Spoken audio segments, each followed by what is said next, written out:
दोस्तों, आज हम जिस टॉपिक के बारे में बात करने जा रहे हैं, the art of story telling master class by Praveen Hingonia, वो हर ग्रेट स्टोरी का हार्ट होती है। Character arc. आप सोचिए, आपने कोई कहानी लिखी है और आपकी कहानी का जो मुख्य किरदार है उसके अंदर कुछ परिवर्तन ही नहीं है।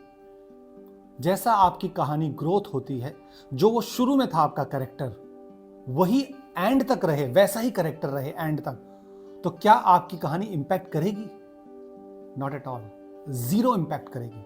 वही आपकी कहानी के जो मुख्य किरदार है उसमें लगातार परिवर्तन आए, इमोशनली, साइकोलॉजिकल और एक मॉरल वैल्यूज के साथ उसके अंदर परिवर्तन आए, तो आपका जो कैरेक्टर है कहानी का, वो दर्शकों को बांध के रखेगा, जोड़ के रखेगा, और आपकी स्टोरी एंड तक आपका जो कैरेक्टर है वो बांध के रखता है और देखने पे मजबूर करता है ऑडियंस को। क्यों? क्योंकि उसके अंदर लगातार परिवर्तन हो रहा है। उसी को कहते हैं कैरेक्टर आर्क। नमस्कार दोस्तों, मेरा नाम प्रवीण हिंगोनिया है। मैं एक इंडिपेंडेंट फिल्म मेकर हूं और आप देख रहे हैं the art of story telling master class by Praveen Hingonia.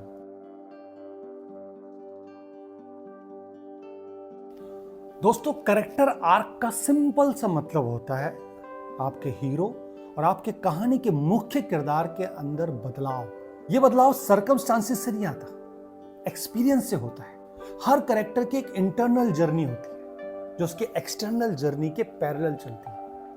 For example मैं आपको बताऊं, अगर आपने बाहुबली देखी है तो जो प्रभास जी का कैरेक्टर है वो स्टार्टिंग में कैसे होता है, केयर फ्री होता है एकदम, मतलब वो शिवलिंग को कंधे पे उठा रहा है, अपनी माँ की सेवा कर रहा है, खूब मतलब चुलबुला टाइप का है।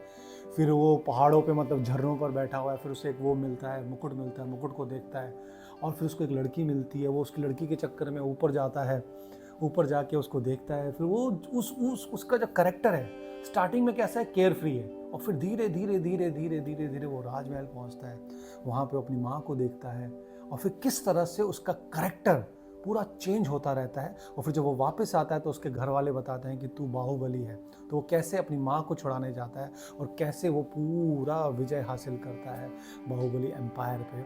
वो होता है कैरेक्टर आर्क। आपने देखा सिंपल से वे में एक कैरेक्टर की क्या ग्रोथ हुई, कितना परिवर्तन आया उसके अंदर।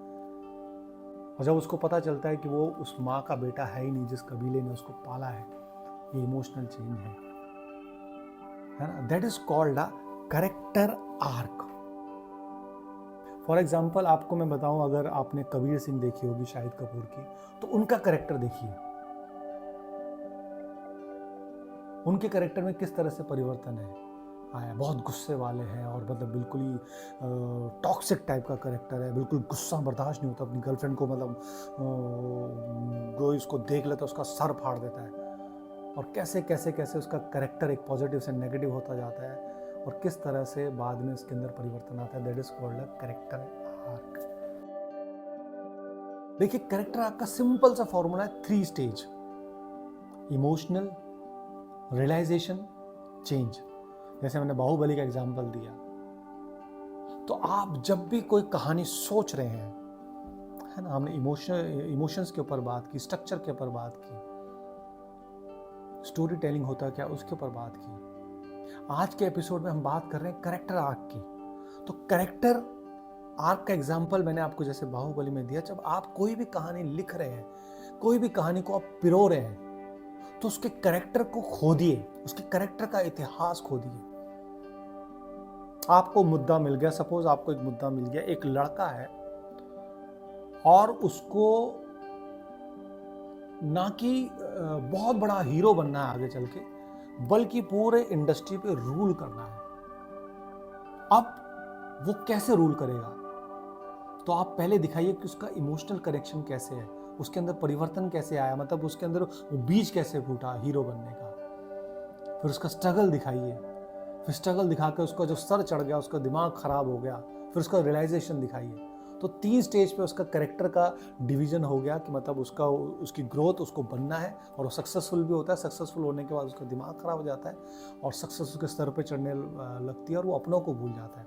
और फिर कैसे सक्सेस उसको अकेलापन में झोंक देती है, वो बिल्कुल खोखला हो जाता है, अकेलापन झूठी दुनिया में गिर जाता है। और जब उसको रियलाइज होता है कि यार ये जो जब मैं स्ट्रगल कर रहा था वो लोग मेरे साथ में थे, वो मेरे अपने थे, और वो जो रियलाइजेशन है, आप देखिए 3 स्टेज में अपने आप ही ये कहानी बन गई, अपने आप ये रियलाइजेशन हो गया, है ना। सिंपल सी चीज है। तो बहुत इंपॉर्टेंट होता है कि कैरेक्टर का आपको क्राफ्ट पता हो, आपको उसका आर्क पता हो, और उसके अंदर क्या क्या चेंजेस आने वाले हैं आपकी कहानी के हिसाब से, वो बहुत ज़रूरी है। दोस्तों, जब हम कहानी लिख रहे हैं तो आपको डिज़ाइन करना बहुत ज़रूरी है, आपकी कैरेक्टर का आर्क। और कहानी लिखते वक्त आपका जो कैरेक्टर है उसको 5 चीज़ों में हम डिज़ाइन कर सकते हैं, उसको 5 चीज़ों में हम डिवाइड कर सकते हैं। पहला, डिफाइन द फ्लो। हीरो के अंदर क्या कमी है? Ego, fear, guilt, over confidence. Second, give them a goal. External motivation, जैसे जर्नी स्टार्ट हो, है ना, कि मतलब उसको एक मोटिवेशन मिला कि यार मुझे ये बनना है, तो जर्नी स्टार्ट का एक मोटिवेशन। Third, test the believe. Story के कॉन्फ्लिक्ट्स, उसके फ्लॉज और उसके चेंजेस कहां कहां कैसे कैसे हो रहे हैं। Fourth, make them choose. Climax पे एक मॉरल डिसीजन जहां उन्हें चेंज दिखता हो, है ना। Fifth, show transformation. एंड में उनका एक नया वर्जन ऑडियंस को दिखे। जब नया वर्जन ऑडियंस को दिखेगा आपके कैरेक्टर का, और ये 5 स्टेप को फॉलो करते हैं, तो डेफिनेटली आपकी जो भी आप कहानी लिख रहे हैं और इन 5 स्टेप्स को फॉलो कर रहे हैं, तो वो ऑडियंस को समझ में आएगी, उसका कैरेक्टर समझ में आएगा। तो बहुत ज़रूरी है आपके कैरेक्टर को डिज़ाइन करना और ये 5 स्टेप को फॉलो करना। फॉर एग्जाम्पल मैं आपको बताऊं, अगर जैसा कि आपने अगर 3 इडियट देखी होगी आमिर खान सर की, तो उसमें जो रेंचो का कैरेक्टर है, पहले कैसे दिखाया है? बिल्कुल केयर फ्री, एकदम मस्ती करने आया है, बिल्कुल ही मतलब वो मस्ती खोर है, और मतलब उसका बिलीव है कि मतलब ऑल इज वेल, सब अच्छा हो जाएगा। वो सिर्फ एक चीज़ में बिलीव करता है कि आप जो कर रहे हो दिल से करो, एंजॉय करो और खुश रहो, एंड में सब अच्छा हो जाएगा। अपने दिल को संभाल कर रखो, कोई टेंशन लेने की जरूरत नहीं, और एकदम केयर फ्री है, और अपना मस्ती में पढ़ते मतलब वो कहाँ से कहाँ पहुँच जाता है। कोई उसकी फिलॉसफी में बिलीव नहीं करता, कोई बिलीव नहीं करता, लेकिन धीरे धीरे वो लोगों को प्रूव करता जाता है, और एंड में उसका जो कैरेक्टर है ये मजबूर कर देता है बिलीव करने पे कि भैया किताबी पढ़ाई जरूरी नहीं है, समझना और सिंपल वे में समझना जरूरी है। और लद्दाख में देखिए वो कितना बड़ा मतलब जिस साइंटिस्ट को खोजने के लिए रेंचो निकला हुआ था, वो बाद में मतलब इतना बड़ा साइंटिस्ट निकलता है ना। तो ये होता है खूबसूरती कैरेक्टर ऑफ आर्ट। आपके कैरेक्टर में जितने ज़्यादा चेंजेस, जितने ज़्यादा चीज़ें होंगी, वो उतना ज़्यादा आपकी कहानी इम्पैक्ट होगी। तो सिंपल सा है, कहानी लिखते वक्त आप अपने कैरेक्टर की खूब सारी हिस्ट्री लिखिए। फॉर एग्जाम्पल, आप अपनी हिस्ट्री लिखिए, आप कब पैदा हुए, कैसे हुए। आप अगर आप 20 साल के हैं, 15 साल के हैं, 30 साल के हैं, 40 साल के हैं, तो आपके पास 40 साल की ज़िंदगी होगी, जब से आपने होश संभाला। सपोज 5 साल की आपने होश संभाला, 5 साल से लेकर अब तक का जो आपकी उम्र है, उसकी आप अगर डिटेलिंग लिखेंगे तो आप अपने कैरेक्टर को देखेंगे कि आपका कैरेक्टर का आर्क कितना चेंजेस हुए हैं, कैसे कैसे चेंज हुए, कैसे कैसे हर 5 साल बाद प्रायोरिटीज चेंज हुए, प्रायोरिटीज चेंज होने के बाद आपके कैरेक्टर में कितने सारे चेंजेस आए। तो कैरेक्टर को समझने का तरीका है खुद सिंपल, आप अपने आप को समझिए, आप अपने पिताजी के कैरेक्टर को समझिए, अपने जिया जी के कैरेक्टर को समझिए, आपके घर में जितने भी बड़े लोग हैं और जिसने जो जो अचीव किया है, या जो सक्सेसफुल भी नहीं हो पाए हैं, जो एकदम नॉर्मल लेवल पे जॉब कर रहे हैं या खुश हैं, उनकी कैरेक्टर की जर्नी को समझिए, आपको अपने आप कैरेक्टर ऑफ आर्क समझ में आ जाएगा। दोस्तों, हर कहानी के 2 लेवल होते हैं। एक्सटर्नल जर्नी, जिसमें गोल होता है, एक्शन होता है, प्लॉट होता है। इंटरनल जर्नी, जिसमें इमोशंस होते हैं, बिलीव होता है और चेंज होते हैं। दोनों एक दूसरे के साथ जुड़ी हुई है। हीरो का इंटरनल चेंज ही एक्सटर्नल विक्ट्री होता है। फॉर एग्जाम्पल, मैं आपको रॉकी फिल्म कहूं, अगर सिल्वेस्टर स्टैलोन सर की, हॉलीवुड की, उसमें उसके 2 गोल हैं। एक्सटर्नल ये है कि उसको बॉक्सिंग मैच जीतना है, और हर हालत में जीत रहा है और वो पूरा उसमें लगा हुआ है, पूरा उस पर काम करता है, मेहनत करता है। और इंटरनल गोल क्या है कि उसको खुद को भी प्रूव करना है कि I am not a loser, I am a fighter. तो देखिए खूबसूरती एक्सटर्नल गोल की और इंटरनल गोल की। तो ऑलवेज जो कैरेक्टर का आर्क होता है उसका एक्सटर्नल और इंटरनल उन दोनों जर्नी को आपको लेके चलना पड़ता है ना। That is the beauty of character of arc. तो दोस्तों आज के लिए मैं आपको होमवर्क देता हूं कि आप कोई भी अपने मतलब मनपसंद जो आपकी फैमिली में जो भी आपके चाहे वो मामा हो, चाचा जी हो या कोई भी हो, आपके मनपसंद जो भी पसंदीदा फैमिली मेंबर है खानदान में, आप उनका एक कैरेक्टर आर्क लिखिए। क्योंकि आपको बहुत ज़्यादा पसंद है तो आप बहुत ज़्यादा उनको जानते होंगे, उनको समझते होंगे। तो आपकी समझ को और समझाने के लिए, और जो मैंने आपको समझाया कि कैरेक्टर आर्क होता क्या है और जो मैंने बोला हुआ है, उन चीज़ों को ध्यान में रखते हुए आप अपने चाहे मामा जी को ले लीजिए, चाचा जी को ले लीजिए, किसी को भी ले लीजिए, उनका एक कैरेक्टर आर्क लिखिए कि वो क्या है, कहाँ जॉब करते हैं, कैसे हैं, है ना। तो आपको समझ में आ जाएगा और उनके हिसाब से उनका जो कैरेक्टर है, उनकी जो जर्नी है, उनकी जो बातें आपने सुनी हुई है या आप उनसे जो बहुत इम्प्रेस है, उनको ध्यान में रखते हुए एक छोटी सी कहानी उसमें लिखने की कोशिश कीजिए, उस कैरेक्टर आर्क को ध्यान में रखते हुए। इमोशंस हमने समझा, स्ट्रक्चर हमने समझा, अब आप अपने ही परिचित का कैरेक्टर उठाते हुए उनकी एक्सटर्नल इंटरनल गोल को ध्यान में रखते हुए, उनका कैरेक्टर आर्क को ध्यान में रखते हुए एक छोटी सी कहानी लिखिए, चाहे 10 लाइन की लिखिए कि हाँ भैया ऐसे ऐसे ऐसे मामा जी इस तरह से जॉब करते थे, ऐसे थे, और नाना जी का जल्दी से डेथ हो गया तो फिर मतलब उनके घर पर मतलब उनको पूरा भार आ गया। वो छोटे थे, सबसे ज़्यादा पढ़े लिखे थे, बड़े भाई ऐसे ही थे, तो उन्होंने पूरी अपनी जिम्मेदारी ली और मतलब अपनी पढ़ाई छोड़ते हुए खूब पढ़ा, खूब मेहनत की, खूब अचीव किया और खूब सक्सेसफुल हुए। तो ये उनका एक कैरेक्टर आपको पता चल जाएगा, एक्सटर्नल इंटरनल। और वो शादी करना ही भूल गए 45 साल की उम्र में, जब उन्होंने सब कुछ अचीव कर लिया, सबको सेटल कर लिया, तो उम्र आई कि चलो अब शादी करते हैं। लेकिन इस उम्र में शादी कौन करे? तो देखिए कितने सारा मतलब कैरेक्टर का आपको समझ में आ रहा है, इंटरनल एक्सटर्नल जर्नी। तो यही होता है कैरेक्टर ऑफ आर्क।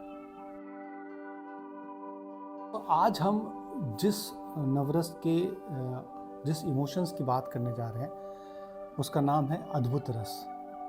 तो आप अपने जीवन की कोई भी अद्भुत घटना जो आपको अद्भुत लगती है, जो आपको लगती है कि हाँ ये बहुत ही अलग है, ये जीवन में कुछ अलग घटी है ना। कभी कभार ऐसा होता है कि कोई मतलब आप कोई जर्नी कर रहे हैं और उस जर्नी के दौरान आपको कोई मिलता है और वो इतना कनेक्ट हो जाता है और आप उसको देख के मतलब अपने दिल की बात बताने लग जाते हैं और बताते बताते एकदम से आपके आंसू निकलने लगते हैं और मतलब आप उनका हाथ पकड़ के रोने लगते हैं, बोलने लगते हैं कि आपके मिलके बड़ा अच्छा लगा, पता नहीं क्यों, क्या कनेक्शन है, मैं तो आपसे फर्स्ट टाइम मिल रहा हूँ। तो ऐसी कोई अद्भुत घटना आपके जीवन में घटी हुई हो तो आप उस घटना को लिखिए।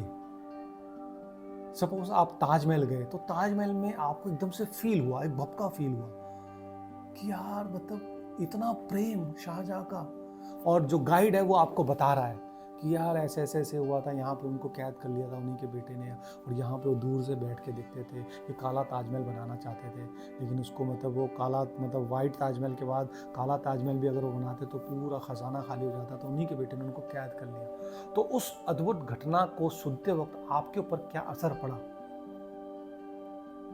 ऐसी कोई सी भी घटना जो भी आपके जीवन में घटी है अद्भुत रस में, वो आप लिखिए।